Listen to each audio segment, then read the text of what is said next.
yang diberikan benar-benar optimal dan aman untuk pasien, terutama terkait dosis dan kemungkinan interaksi yang mungkin terjadi.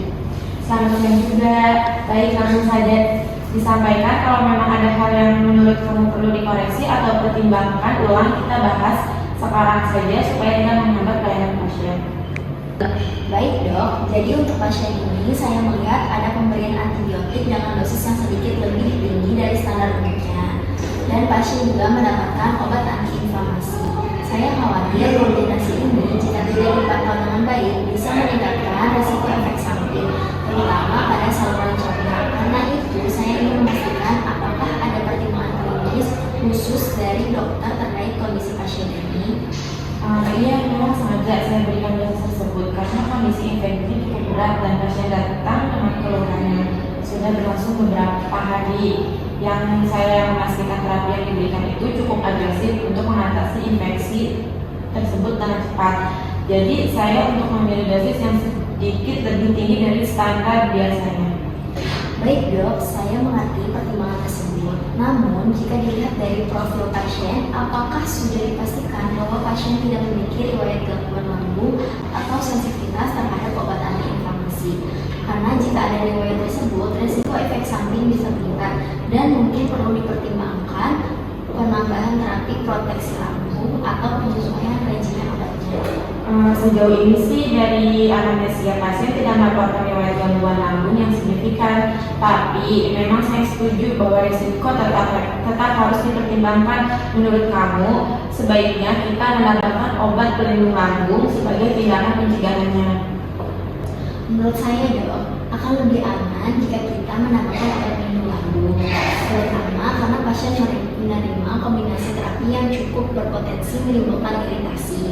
Selain itu, saya juga akan memberikan edukasi kepada pasien mengenai cara penggunaan obat yang benar, seperti mengonsumsi obat setelah makan dan memperhatikan tanda-tanda efek samping yang perlu diwaspadai. Baik, itu saran yang masuk akal. Saya setuju untuk menambahkan obat pelindung lambung agar risiko efek samping bisa diminimalkan. Terima kasih juga sudah memperhatikan detail seperti ini, karena memang penting untuk memastikan terapi tidak hanya efektif tetapi juga aman bagi pasien. Terima kasih kembali dok. Selain itu, saya juga akan memastikan pasien memahami bahwa antibiotik harus dihabiskan sesuai aturan meskipun gejala sudah membaik agar tidak terjadi resistensi. Saya akan jelaskan dengan bahasa yang mudah dipahami supaya pasien benar-benar mengikuti anjuran terapi yang diberikan. Oh, bagus sekali. Edukasi seperti itu memang sangat penting karena seringkali pasien berhenti minum obat lebih cepat saat merasa sudah sembuh. Dengan adanya penjelasan dari apoteker, saya yakin kepatuhan pasien akan lebih baik. Betul dok, jadi kesimpulannya terapi tetap dilanjutkan sesuai rencana dokter dengan penambahan obat pelindung lambung serta edukasi yang lebih mendalam kepada pasien terkait penggunaan obat dan kemungkinan efek sampingnya. Apakah sudah sesuai dengan yang dokter harapkan? Ya, itu sudah sangat sesuai banget. Saya setuju dengan rencana tersebut dengan berterima kasih karena sudah melakukan klarifikasi sebelum obat diberikan ke pasien. Komunikasi seperti ini memang penting untuk meningkatkan kualitas pelayanannya. Baik dok, terima kasih atas waktunya dan kerjasamanya. Semoga terapi yang diberikan memberikan hasil yang optimal bagi pasien. Amin, terima kasih. Selamat melanjutkan tugas. Dari percakapan tersebut, saya menunjukkan gaya komunikasi yang sistematis dan penuh perhatian. Saya menyampaikan informasi secara terstruktur, dimulai dari identifikasi masalah, kemudian klarifikasi, hingga memberikan saran dan solusi yang tepat.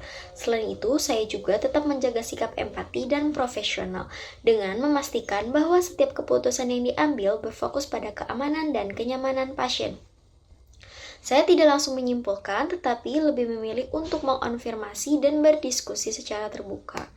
Hal ini menunjukkan bahwa komunikasi yang efektif dalam dunia farmasi tidak hanya tentang menyampaikan informasi, tetapi juga tentang membangun kerjasama yang baik antar tenaga kesehatan demi hasil terapi yang optimal.